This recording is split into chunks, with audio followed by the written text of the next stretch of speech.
ಬಿಜೆಪಿಯ ಶೋಭಾಯಾತ್ರೆಗೆ ರಾಜ್ಯದ ಉಪಮುಖ್ಯಮಂತ್ರಿ ಡಿಕೆ ಶಿವಕುಮಾರ್ ಲೇವಡಿ ಮಾಡಿದ್ದಾರೆ. ಈ ಬಿಜೆಪಿಯವರಿಗೆ ಮಾಡೋದಕ್ಕೆ ಬೇರೇನೋ ಕೆಲಸ ಇಲ್ಲ ಅಂತ ಹೇಳಿದ್ದಾರೆ. ರಾಜ್ಯದಲ್ಲಿ ಜನರನ್ನ ಇಬ್ಬಾಗ ಮಾಡೋದೇ ಇವರ ಕೆಲಸ ಅಂತ ಟೀಕೆ ಮಾಡಿದ್ದಾರೆ. ಬಿಜೆಪಿ ಶೋಭಾಯಾತ್ರೆಯನ್ನ ಮಾಡ್ತಾ ಇದೆ. ಇದಕ್ಕೆ ಸಂಬಂಧಪಟ್ಟಂತೆ ಡಿಕೆ ಶಿವಕುಮಾರ್ ಪ್ರತಿಕ್ರಿಯೆಯನ್ನ ಕೊಟ್ಟಿದ್ದಾರೆ.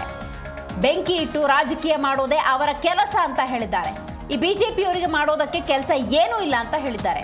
ಎಲ್ಲರೂ ದೆಹಲಿಗೆ ಹೋಗಿ ನರೇಗಾ ಹಣವನ್ನು ತರಲಿ ನೋಡೋಣ ಅಂತ ಸವಾಲೆಸ್ತಿದ್ದಾರೆ.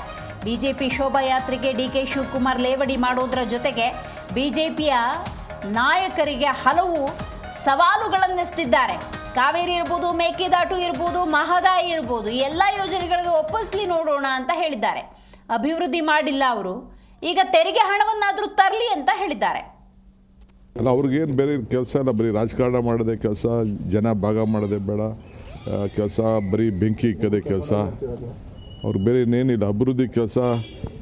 ನಾನು ಆವತ್ತು ಹೇಳಿದ್ದೇನಲ್ಲ, ದೆಹಲಿಗೆ ಹೋಗಲಿ, ದುಡ್ಡು ತೊಗೊಬರಲಿ, ನರೇಗಾ ದುಡ್ಡು ಕೊಡಿಸ್ಲಿ, ಟ್ಯಾಕ್ಸ್ ದುಡ್ಡು ಕೊಡಿಸ್ಲಿ, ಕಾವೇರಿ ವಾಟ್ರಿಗೆ ಇದಕ್ಕೆ ಮೇಕೆದಾಟು ಪರ್ಮಿಷನ್ ಕೊಡಿಸ್ಲಿ, ಮಹದಾಯಿ ಪರ್ಮಿಷನ್ ಕೊಡಿಸ್ಲಿ ಅಂತ ಹೇಳ್ತಾ ಇದ್ದೀನಿ. ಫಸ್ಟ್ ಆ ಕೆಲಸ ಮಾಡಲಿ. ಅಲ್ಲ, ಅವ್ರಿಗೇನು ಬೇರೆ ಕೆಲಸ ಇಲ್ಲ, ಬರೀ ರಾಜಕಾರಣ ಮಾಡೋದೇ ಕೆಲಸ, ಜನ ಭಾಗ ಮಾಡೋದೇ ಬೇಡ ಕೆಲಸ, ಬರೀ ಬೆಂಕಿ ಇಕ್ಕದೇ ಕೆಲಸ.